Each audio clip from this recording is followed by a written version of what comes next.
Welcome back, beer tubers. Today we're taking a look at another Boulevard beer. This came out in late 2013, and this is their Imperial Stout. It's a limited smokestack series release. I believe it came out back in November, December, somewhere around that time. It's 11.8%, 60% ale, 40% ale aged in whiskey barrels. So unfortunately, only 40% of the beer is barrel aged. It'd be really cool if Boulevard could step it up and make this beer, if not 100% barrel aged, but like 90, 80%, you know, get it even a larger chunk barrel aged. But I got it poured out. It's pitch black. It's got a nice brown head to it. Some alcohol legs on the glass. Let's get the aroma. Yeah, it's a little different than your typical Imperial Stouts. And I believe this is a beer that they're using their house yeast on. I don't know if they say that on the back or not, but they say that, they don't say anything about as far as the yeast they're using, but it could be their Belgian strain because it's got a lot of fruitiness, it's got a little spiciness. That could be the whiskey barrels though. You get a touch of chocolate and a nice kind of coffee roasty character. There's a touch of a smokiness in there as well, but it's got a lot of dark fruit character and that sort of yeast-ish character. A little bit of wood tannin in there, a little vanilla oakiness. It's cool beer because it keeps changing on the nose as I kind of swirl it up. Sometimes I get more of those darker fruits, the raisin, sort of plummy, figgy type of notes. Other times I actually get a little more of that kind of smoky, roasty coffee note. And then other times I get a little more of the whiskey, barrel, vanilla oak characteristic. So let's dig in. Cheers.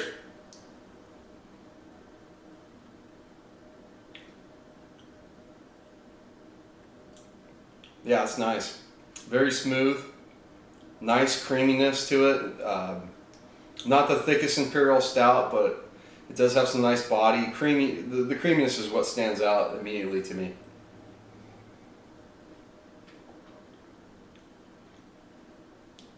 Yeah, flavor-wise, I get a lot of those dark fruits coming through. It's more of a plum, slightly like that sort of grape characteristic that I get in a lot of the Belgian quadruples. More of that grape flavor kind of is prominent, along with some raisin, and then some sweetness up front, but then it finishes nice and dry. Yeah, on the flavor, it reminds me more of their Dark True Stout. A little bit of a spiciness in there, and it's hard to say, is that yeast? Is that some rye whiskey barrels that are part of the the barrel aging process? But there's definitely some spiciness to it.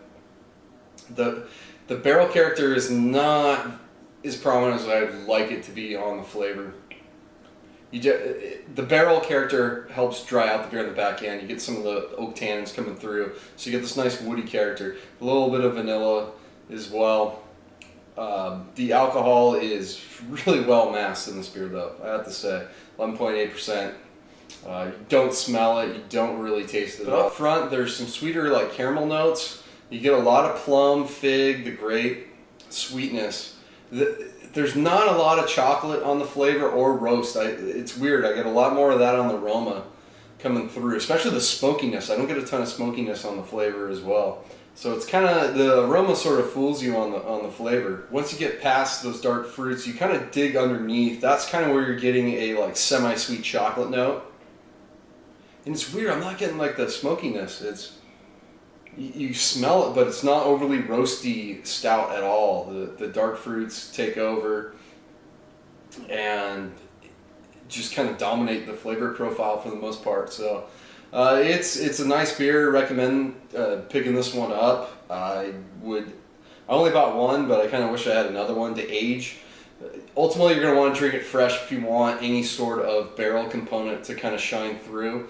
And even after a couple months, you're not getting a ton of that whiskey character. I mean, you're picking up some of the caramelly sort of notes, maybe some spiciness, but that could be a yeast ester coming through. So yeah, it's a beer I'd love to see them bump up the percentage that's actually aged in barrels, because I would think it would improve the beer. So very nice, not outstanding for me, so I'm gonna go B+ with Boulevard's Imperial Stout. Definitely recommend it. You know, it's, I believe, like $14 a bottle, which is, you know, not too bad for a 750 of a beer that's partially bourbon barrel or whiskey barrel aged in this case. So, you know, not the best deal, but certainly better than a lot of other deals out there. So worth checking out if you can get it.